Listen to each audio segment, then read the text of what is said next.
In the second part, the pattern changes. The second section, doing the split, moves up. F sharp A, and then bring up G sharp B here instead of together. Here you can't help it, you have to play these two fingers because they're next to each other. But then it goes back to split again. And it continues this split pattern.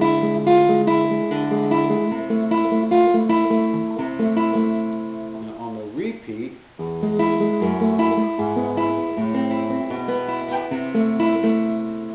make very sure that you bring this up to the second finger, because we're going to go, keeping the second finger on the C, we're going to go F sharp D.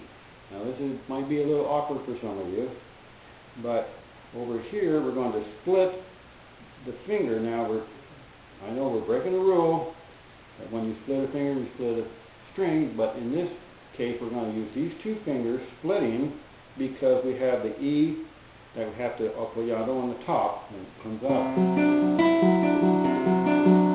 And the real reason we do that is because of what follows, and that is this pattern,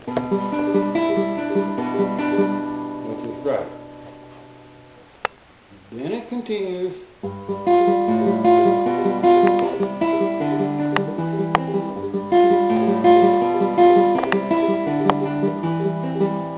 Now the second time you play that, I like to put a little echo into it. So in other words, the first one you can play it, and then the second one you can bring it up here more.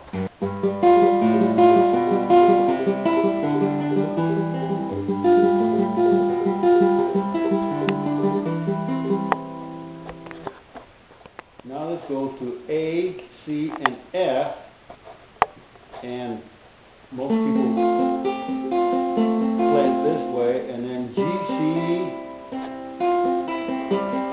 and then use this as your guide for what you already know. However, I don't like it that way. I don't like the sound of this, so I change it to the fifth position.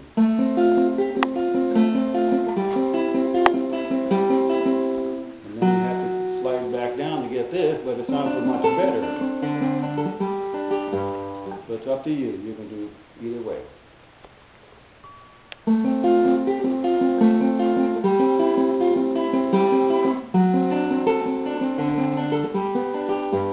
Now we use our guide again, and then it starts over. Now begins the recapitulation, which is like starting over from the beginning.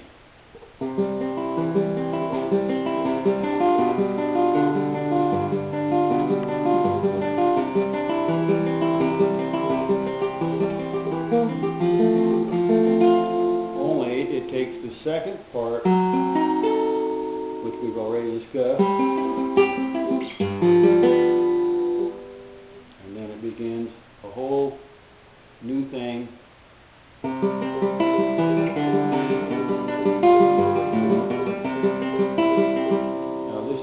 You go to A minor, and it goes to an F, but most people might want to block out the top note, and you don't want to block out the top note. So you want to make sure that you keep it ringing while you grab that. So your second finger is your pivot.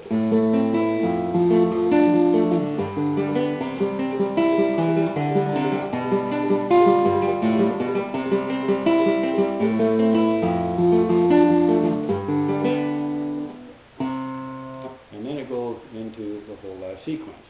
Now I never really did like the ending, the way he ends it. He ends it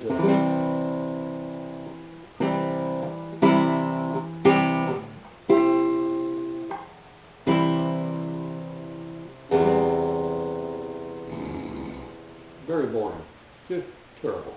So I rewrote it a little bit. I do the ending of the last chord as you're going. You roll the first chord, then the second one you do as straight, so you pick up your fingers together. Now you're going to add another note to it. You're going to double thumb. It's one of the 9 ways you use your thumb. And we're going to add the note G on top. And this time we're going to use our 3rd finger, kind of clear up the fingerboard a whole step from the top, which is 2 frets, and use the full bar. So that's twice. And then I like to put a little grace note at the end using the middle finger, because you're going to play the middle, all the middle strings. You're not playing any of the ends. So if you do the middle finger, it's going to be sitting on the string already to play. So you got it. Ta-da! So the ending is